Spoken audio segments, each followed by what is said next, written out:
Usap-usapan pa rin po ang naging statement ni Vice President Sara Duterte nung inappoint niya ang sarili niyang maging designated survivor. Ito po ay umani ng samot-saring reaksyon sa mga netizens. At karamihan po dito ay hindi nagustuhan ang sinabi ni Vice President Sara na kung iisipin naman talaga natin, kahit na ako, I find it very irresponsible for a Vice President. Yun na nga lang sinabi niya na hindi siya pupunta sa SONA ni President Bongbong Marcos. Para sa akin, that is disrespectful. Kung meron man silang mga personal na away, dapat isang tabi muna yon. Dahil dapat ang isipin nyo ay ang taong bayan, ang kabuuan ng mga Pilipino. Kasi dapat ang isipin natin ay ang kapakanan ng buong Pilipinas, kung saan kayo ay part ng government, ng administrasyon nito. Unless ang gusto talaga ni Vice President ay ang magkawatak-watak tayo tulad ng gusto ng kanyang ama at mga kapatid. So nakikiisa na si VP Sara sa panawagan ng kanyang tatay na tayo dapat ay hindi magkaisa. Dapat tayo ay watak-watak. Dapat meron tayong divisiveness instead na unity. Pero biro lang ba talaga ang pagkakasabi ni VP Sara? Dahil may mga nagko-comment po, ang sabi, hindi nyo ba alam kung kailan nagbibiro ang ating Vice President? Kaya so what's the big deal?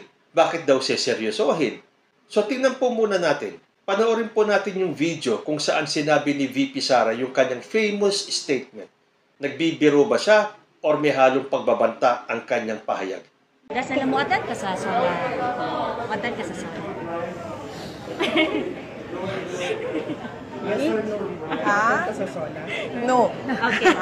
No, I will not attend the SONA. I am appointing myself as the designated survivor. Ayan, matapos nating mapanood. Mukha nga naman nagbibiro si VP Sara. Dahil alam naman natin, ang daming mga issues ang idinadaan ni VP Sara sa biro na hindi dapat. Dahil ikaw ang may hawak ng second highest position in the country. At hindi pwedeng daanin sa biro-biro yung mga importanteng issues ng bansa. May mga nagsasabi pa, bakit daw didibdibin, bakit siseryosohin yung pahayag ni VP Sara samantalang nagbibiro lang siya.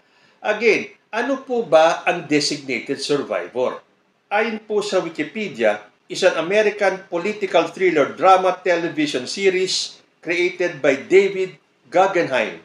Kiefer Sutherland stars as Thomas Kirkman, an American academic named as the designated survivor for the State of the Union address, who suddenly ascends from the position of U.S. Secretary of Housing and Urban Development to President of the United States after an explosion kills everyone ahead of him in the presidential line of succession. So nakita ninyo yung similarity ng sitwasyon? Pumili ng designated survivor na isang cabinet member dahil magkakaroon po ng State of the Union address. At kaya meron designated survivor para kung may mangyari sa presidente at doon sa succession, papalit po yung designated survivor. At yun nga ang nangyari. Nagkaroon ng explosion at napatay po ang presidente. Kaya si Thomas Kirkman ang naging presidente. So hindi ba napaka-irresponsable ng statement ni VP Sara?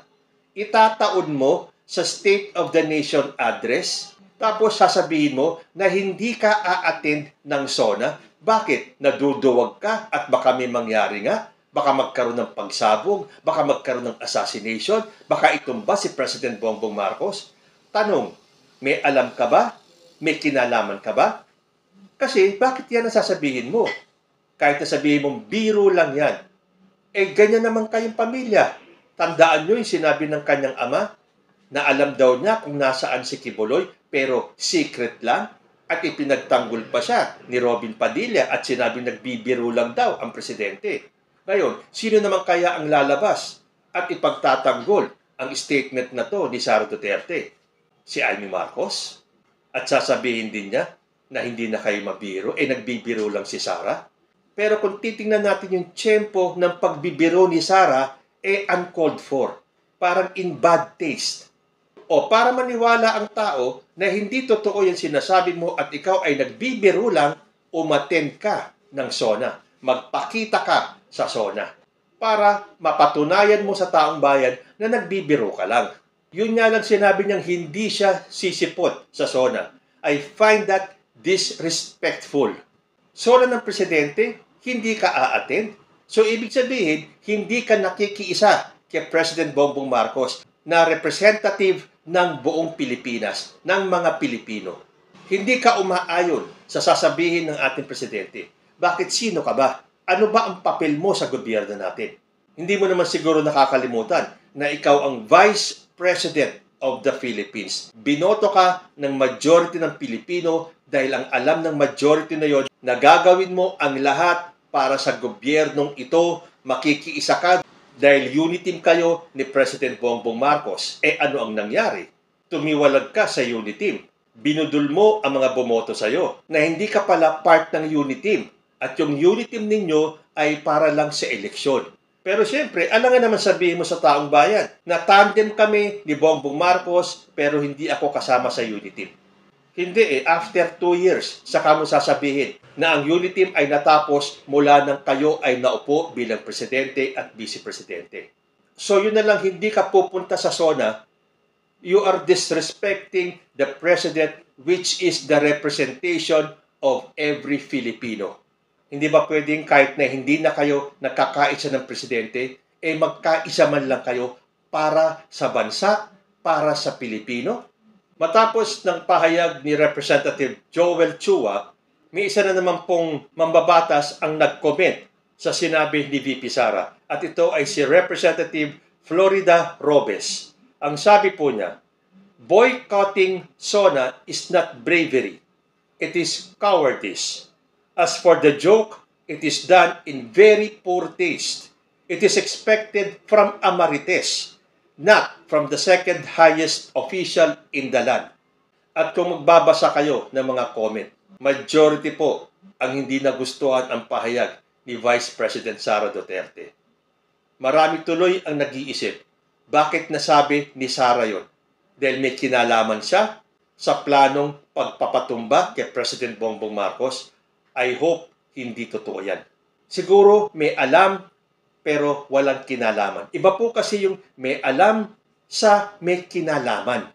Yung may alam, alam mo lang. Pero yung kinalaman, you are part of the plan to destabilize the government. Pwede rin naman kasing may alam siya at ito ang kanyang way para bigyan ng babala ang ating presidente. Ganun sana ang nasa isip ni Vice President na kahit na wala na sila, na kahit na wala na ang unity, pero iniisip pa rin niya ang kalagayan ng presidente. At kaya niya lang nasabi yung kanyang pagiging designated survivor at para disimuladong ipaalam niya sa presidente na may nagbabanta sa buhay mo at kailangan mong mag-ingat. Mas maganda sana yung ganun kaysa yung isipin mo na may kinalaman si Sara Duterte para itumba si President Bongbong Marcos. Matapos ng irresponsableng pahayag ni VP Sara, mas dumarami yung mga nagko-comment at nagsasabi na Sara Duterte is not fit to be the next president of the Philippines. Hindi pwedeng daanin sa biro yung mga issue that concerns national security. Magbiro ka na sa ibang bagay, sa ibang issue sa ating gobyerno. Huwag lang yung ganito ka-serious, lalo na sa political climate natin. Tapos magbibiro ka ng ganyan. Pipiliin mo pa yung designated survivor na tamang-tama, pareho ng tema, nagkaroon ng State of the Union Address, tayo naman magkakaroon ng State of the Nation Address. Nagkaroon ng pagsabog na ikinamatay ng presidente nila, yun din ba ang ipinapahiwatig ni Sara Duterte? Dahil kahit na nagbibiro ka, napaka-wrong timing ng pagkakasabi mo na you appoint yourself as the designated survivor. And if anything happens to the president, God forbid, hindi mawawala sa isipan ng bayan that you have a hand on this. So kayo, sa tingin ninyo, matapos yung panoorin yung video, nagbibiro lang ba si VP Sara? O meron tinatawag na veiled threat sa kanyang statement? Comment lang po down below at magbabalik ang usapang Tito Manny. Diyos ti Agmina.